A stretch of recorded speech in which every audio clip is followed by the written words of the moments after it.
The memory of that first whirlwind never really left me. It was like a stain on a photograph, something that you could not wipe away no matter how hard you tried. It was a mark, an invisible brand that hovered over my thoughts even on the days when the sun was shining and the world felt normal. But normalcy in the interior is a fragile thing. It is a thin sheet of ice over a very deep and very dark lake, and we were skating on it, oblivious to the cracks forming beneath our feet. If the first encounter was a warning, a playful tap on the shoulder from something unseen, then what happened next was a declaration of war. Or perhaps not war. War implies two sides fighting. This was more like a predator deciding to stop hiding in the tall grass and finally show its teeth. It happened on a winter afternoon. I remember the season vividly because winter in the South has a specific texture. The air gets thin, sharp, it cuts into your lungs with every breath. The light changes too. The sun hangs lower in the sky, casting long, distorted shadows that seem to stretch out and grab at your ankles.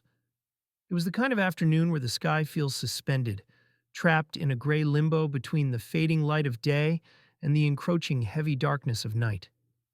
There was no sun that day, just a flat and white expanse of clouds that diffused the light, making everything look pale and washed out. The forest that bordered our land seemed to be holding its breath. Usually, the woods are noisy. You hear the wind rustling the leaves, the call of the birds, the distant hum of insects. But on this day, the silence was absolute. It was not just a lack of noise. It was a physical weight, a heavy blanket that muffled the world. There were no birds singing, no cars passing on the distant highway, not even the usual rustle of the wind in the canopy. It was a suspension of reality, a pause button pressed by a giant hand. I was with Palaka. She was my cousin. But in the way families merge and blend in the countryside, she was more like a sister. She was older than me, braver, or so I thought. We had gone out to the back of the property, past the manicured lawn and the safety of the fences, into the orchard that grew wild near the edge of the true forest. We were looking for bergamots. The fruit was still green, the skin hard and resistant. But we didn't care. The sour taste was part of the ritual, part of the game of finding something alive in the dead of winter. We sat down to eat near a massive clump of bamboo. In our region, we call it Taquara. It is not like the ornamental bamboo you see in gardens. This is wild, aggressive. The stalks are thick as a man's arm, rising 10, 15 meters into the air. They grow in dense, impenetrable clusters, creating a wall of green and brown. When the wind blows, the taquara groans. The hollow stalks rub against each other, creating a sound like old bones grinding together. It is a mournful sound, a sound that belongs to the night, even when it happens at noon. But that afternoon, the taquara was silent. The long, spear-like leaves hung perfectly still. Not a single shiver ran through the grove. We sat there, peeling the green fruit, the acidic smell of citrus filling the air. It should have been a peaceful moment, a simple memory of childhood. But the air felt wrong. It felt charged, like the atmosphere before a thunderstorm. Only there were no storm clouds. Just that oppressive white silence. We had a dog with us, a mutt that usually ran ahead, chasing rabbits, barking at shadows, sniffing every hole in the ground. He was our scout, our alarm system. But I remember looking at him and feeling a cold knot form in my stomach. He wasn't running. He wasn't sniffing. He was standing perfectly still, his body rigid, his hackles raised in a jagged line down his spine. He was staring at the bamboo clump, staring with a focus that was unnatural. Animals know. They haven't forgotten the old language of the earth like we have. They can hear the frequencies that we have tuned out. And that dog was hearing something that terrified him to his core. Suddenly, without a bark, without a growl, he turned. He didn't run away in a panic. He didn't bolt. He simply tucked his tail between his legs, lowered his head in submission, and walked away. He walked back towards the house with slow, deliberate steps, as if he was trying not to make a sound, trying not to attract the attention of whatever was watching us from the bamboo. We watched him go, confused. We didn't understand. We were just children, wrapped in the arrogance of our youth, thinking that the world belonged to us. We didn't know that we were trespassing. We didn't know that the silence wasn't empty. It was waiting. And then the silence broke. It didn't start with a whisper. It didn't build up slowly. It arrived with violence. A sound exploded behind us. It sounded like a massive tree trunk being snapped in half, a dry, cracking thunderclap that made the ground vibrate beneath us. But there were no trees falling. Immediately after the crack came the roar. It was the sound of 1,000 leaves being ripped from their branches at once, a chaotic, swirling noise that defied physics. We turned around, and my mind struggled to process what my eyes were seeing. Rising from behind the bamboo clump, less than 20 meters away from us, was a tower, a vortex. It was a whirlwind, but it was monstrous. It must have been 5 meters tall, a spinning pillar of force that seemed to connect the earth to the gray sky. It was violent, aggressive. It was tearing at the ground, sucking up leaves, dirt, branches, and small stones, creating a debris cloud that rotated with terrifying speed. But the worst part wasn't the size. It wasn't the violence. It was the sound. A normal wind howls, it whistles. This thing hummed. It had a low, vibrating frequency that I could feel in my teeth, inside my skull. And layered over that hum was something that sounded like voices. Not human voices, not words that you could understand, but a murmuring, a chaotic chorus of whispers overlapping each other, screaming and muttering in a language that sounded like dry leaves scraping against stone. It was the sound of a crowd of invisible things trapped inside that spinning column of air. Panic is a strange thing. It hits everyone differently. For Palaka, it was a switch. Her system simply overloaded. She looked at the thing. Her eyes went wide, and she collapsed. She didn't stumble. She just dropped, fainting dead away on the damp earth. I was alone. The noise was deafening now, drowning out my own heartbeat. The whirlwind was moving. It wasn't just spinning in place. It was advancing. It lurched forward, devouring the space between us, tearing through the vegetation like a living grinder. I could see the bamboo stalks bending, almost breaking under the pressure of the invisible wall of air. I grabbed Palaka by the arms. She was dead weight, heavy and limp. I was smaller than her, weaker. But fear gives you a strength that doesn't belong to you. It floods your veins with adrenaline, turning your blood into fire. I started to drag her, digging my heels into the soft soil, pulling with everything I had. I was moving backwards, my eyes locked on the entity, because that is what it was. An entity. It had intent. It wasn't drifting aimlessly with the breeze. It was hunting. It adjusted its path, moving around the bamboo clump to get a clear line to us. Every step was a battle. The grass was slippery. The ground was uneven. I could hear the debris hitting the leaves around me. Small stones and twigs acting like shrapnel thrown by the vortex. The sound of the voices grew louder, a cacophony of gibberish that seemed to be mocking me, laughing at my slow, pathetic attempt to escape. I dragged her past the first line of trees, into the clearing that led to the lawn. My lungs were burning. My arms felt like they were being pulled out of their sockets. But I didn't let go. I knew, with a certainty that chilled me to the bone, that if I let go, she would be taken. I didn't know where, and I didn't know how, but I knew that the whirlwind wanted her. We reached the edge of the manicured grass, the boundary between the wild orchard and the safety of the house. And there, something impossible happened. The whirlwind stopped. It didn't slow down gradually. It didn't lose momentum. It stopped its forward motion as if it had hit an invisible wall. It hovered there, right at the edge of the tree line, spinning furiously, churning the dirt, throwing leaves into the air in a violent tantrum. It seemed to be testing the barrier, pushing against a rule that I couldn't It see. spun there for what felt like an eternity, maybe 10 seconds, maybe a minute. The sound was overwhelming, a screaming mechanical tear in the fabric of the afternoon.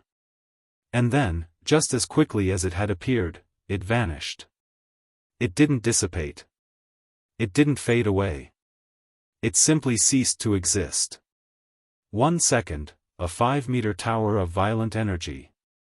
The next second, nothing. Just the empty air, and falling leaves drifting slowly back to the ground. The silence returned. But it was heavier now, deeper. It was the silence of a predator that has decided to let its prey go, for now. I sat there on the grass, gasping for air, my hands shaking so hard I couldn't make a fist. Polaka was still unconscious beside me, pale as a sheet. I looked at the bamboo clump. It stood there, innocent, still, as if nothing had happened. But the ground around it was scarred. The leaves were torn. The evidence was there, etched into the earth. Minutes later, Polaka began to stir. She opened her eyes, and the first thing she did was look towards the woods. Her eyes were filled with a terror that I had never seen in a human being before. She didn't ask what happened. She didn't ask where we were. She grabbed my arm, her fingers digging into my skin, and she whispered something that haunts me to this day. She said, "There was someone in there, inside the wind. He was looking at me." She didn't say it was a thing.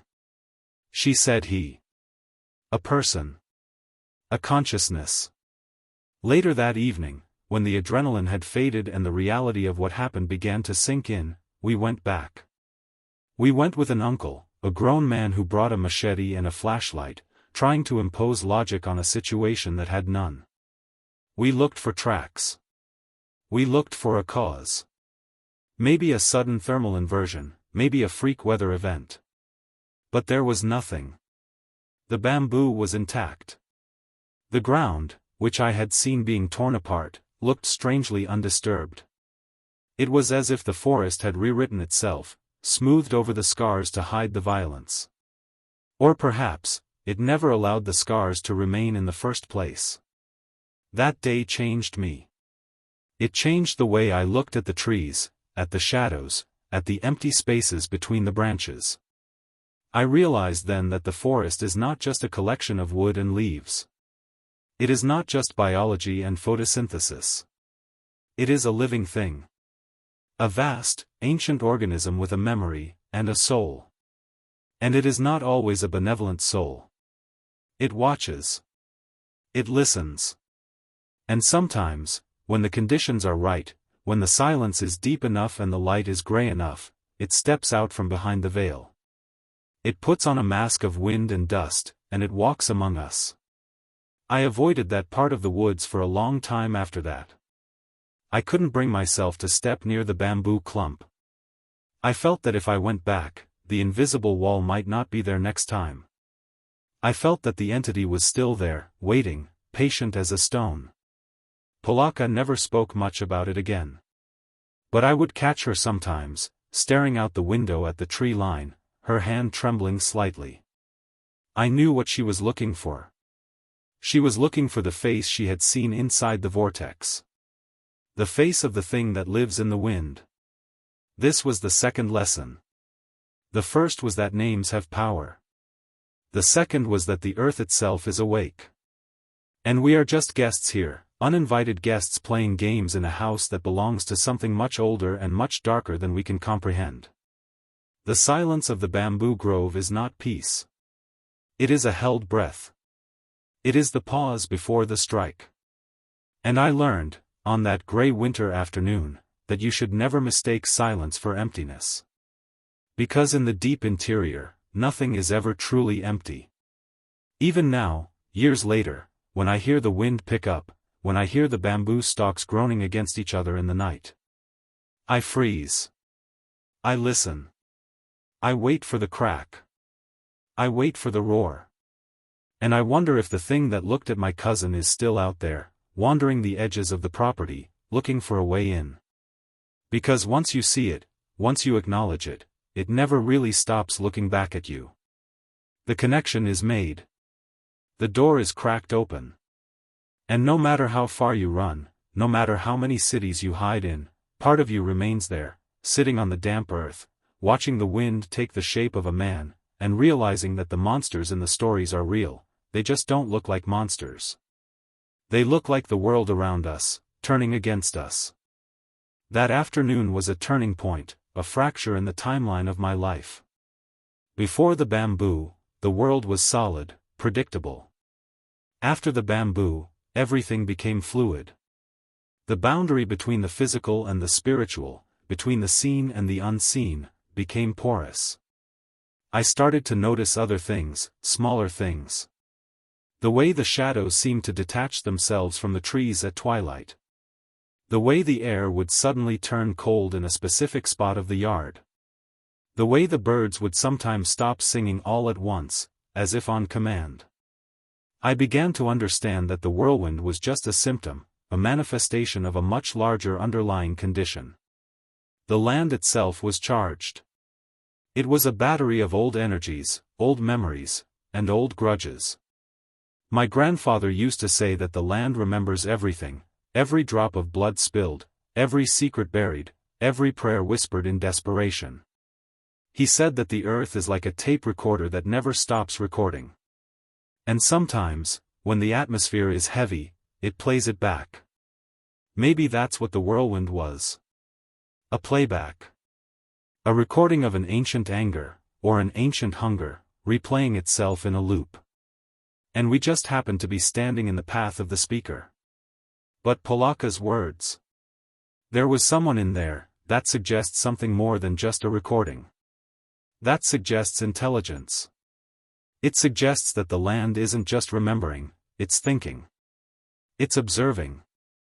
And it's reacting to us. We were intruders, loud, oblivious children trespassing on sacred ground. We didn't know the rules. We didn't know the protocols. And ignorance of the law is no excuse, not in the court of man, and certainly not in the court of the forest. I often wonder what would have happened if I hadn't dragged her away. What if I had run and left her there? Would the whirlwind have taken her? Would she have vanished into thin air, leaving only a pile of bergamot peels on the ground? Or would she have been returned, changed? There are stories in the region, old stories that the grandmothers whisper near the wood stoves, stories about people who were taken by the air. People who walked into the woods and came back days later, speaking languages that no one knew, or not speaking at all, empty shells with eyes that had seen too much. Maybe the whirlwind was a doorway. A portal to wherever those people went. A shortcut to the other side of the veil. And maybe, just maybe, the thing inside the wind was inviting us in. The fear I felt that day was primal. It wasn't the fear of getting hurt. It was the fear of being unmade. The fear of ceasing to exist as a human being and becoming something else, something part of the landscape, another voice in the chorus of the wind. I think that's what haunts me the most. The voices I heard inside the roar. Were they the voices of the others? The ones who didn't run fast enough? The ones who were taken? Were they warning us, or were they welcoming us? The sound of the bamboo, the silence of the Taquara, became a trigger for me. Even today, if I see a clump of bamboo swaying in the wind, my heart rate spikes. I look for the stillness. I look for the gray light. I look for the distortion in the air. Because I know it's still out there. It didn't die. It didn't leave. It just went back to sleep, waiting for the next winter afternoon, waiting for the next pair of children to wander too far from the safety of the fence, waiting for the silence to become heavy enough to break again. And when it does, I hope they run. I hope they don't freeze. I hope they don't look into the center of the vortex. Because if they do, they might see what Polaka saw.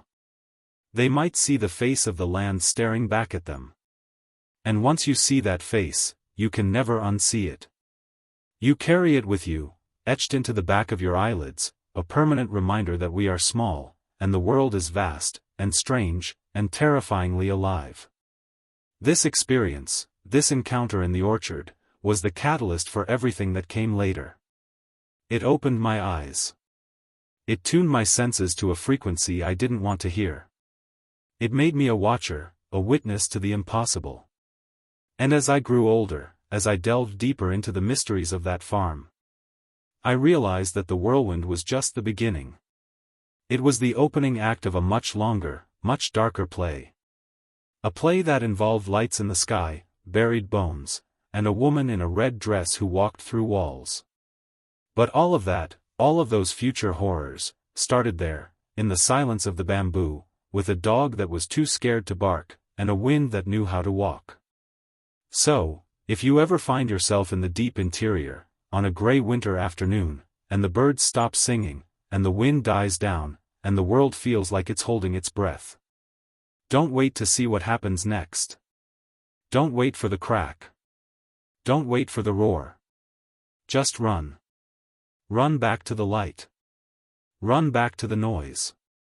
Run back to the world of men. Because the silence is not empty.